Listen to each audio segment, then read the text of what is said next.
Good morning and welcome. Here we are Tuesday morning, and as I mentioned yesterday, we were going to begin looking at the seven churches spoken of in the book of Revelation. And as I shared yesterday, that the real importance to me of this study is the fact that it really gives us an insight to how we can prepare ourselves for what's coming in our future. It deals a lot with the church that's going through suffering and persecution. And I think it's something that we really need to begin to prepare our hearts for. Because, most of us have lived our lives in a rather blessed way. We may complain about things. We talk about people having first world problems. And most of us may have difficulty, but we may be struggling because we don't have the latest computer, or we don't have enough money to buy the latest car that we would like to own, and things of that nature. But compared to the rest of the planet, we're pretty stinking blessed here and have far more than many do. And so the problem with that is, and don't misunderstand me, I'm not complaining. I don't wish to live in harder circumstances. But I think one of the things that we often end up not being prepared for, we haven't done enough muscular work to prepare us for hardship, for difficulties, for challenges. And I think that as we look to the future, it's very likely that we're going to be entering into an increasingly adversarial culture, and the pressure to compromise with the culture are going to be intense. As I see, even as we go through this what I call fodemic, we find many Christians are just willing to comply, citizens as a whole, with whatever we're told and whatever is put down without little thought of challenging or questioning.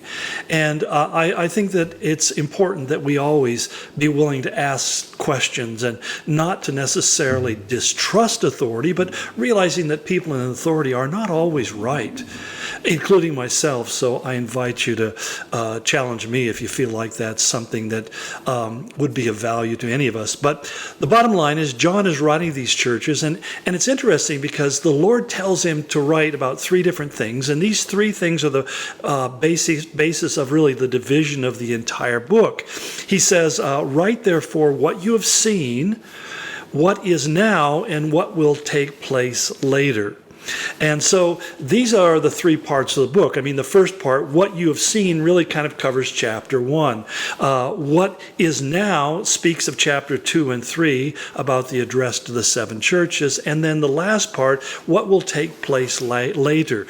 That's really from chapter 4 all the way to the end of the book of Revelation.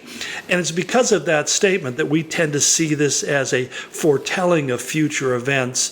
But I have to admit, there are different ways of interpreting the book of Revelation. There are those who see it as literal. In fact, I think the seven churches that he's speaking of were literally seven cities with seven churches in them, and the spiritual conditions that God describes them as being in were literally the case for that moment in time.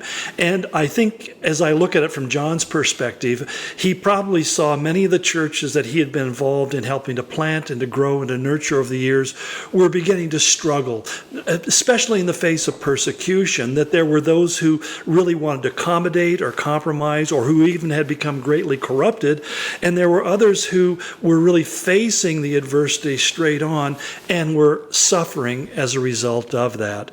The tough part is that when we look at those seven churches, we find that 5 of them he has really some critical remarks for, and only 2 of them does he commend. And the 2 he commends are the 2 that are going through the greatest hardships. This is so counterintuitive for you and me because, we try to find the shortest, smoothest, easiest path from one point to the other. And again, I'm not saying there's something necessarily wrong or unspiritual about that. But sometimes God doesn't leave us with that option, that if we're going to be true to him, then we're really going to have to face up to some pretty strong headwinds. In fact, maybe not headwinds, maybe strong waves of opposition. And so it's easy for us to faint in the midst of adversity, to give in, or to try to say, if I could just compromise. It reminds me of the Jewish man who talked to his rabbi, because each year they were required to offer a sacrifice, basically a handful of grain, and put it on the altar, which was an altar dedicated to the emperor. And by doing so, they were pledging their allegiance to him. They'd bow down, put their grain on the altar, and move on, and then they were good. But the problem was, for a Jew, he couldn't do that, and so, in a good conscience at least. And so the one man asked his rabbi, what if I just go up there, and as I kind of bend down, kind of flip the grain up on the altar and bend down and tie my sandal? Would that be the same? Because I'm not really worshiping the emperor, I'm just tying my sandal. And of course, his rabbi's response was, no, that's not allowable, because you're not being honest and true, you're not taking a stand. But I think a lot of us are like that. We try to figure out, how can I get through this situation without having any opposition? And by opposition, I mean it's different from not wanting to offend unnecessarily, because I'm all for that. I don't want to pick fights where I don't need to have one. But at the same time, sometimes we're put in a place where if we're going to keep a clear conscience before God, then we may have to speak up, or we may have to step up.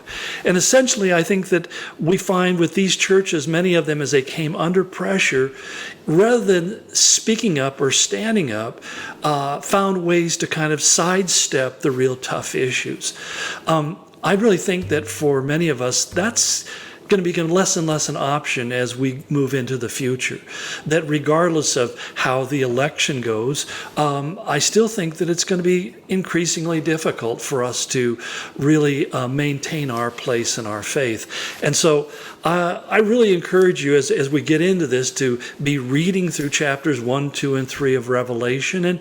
And just a little exercise for you personally. As you read through the 7 churches, what do you see as being an area of weakness for you when you look at their areas of weakness? Where are your strengths and where are your weaknesses? That self-examination is a critically important part of the Christian life every day.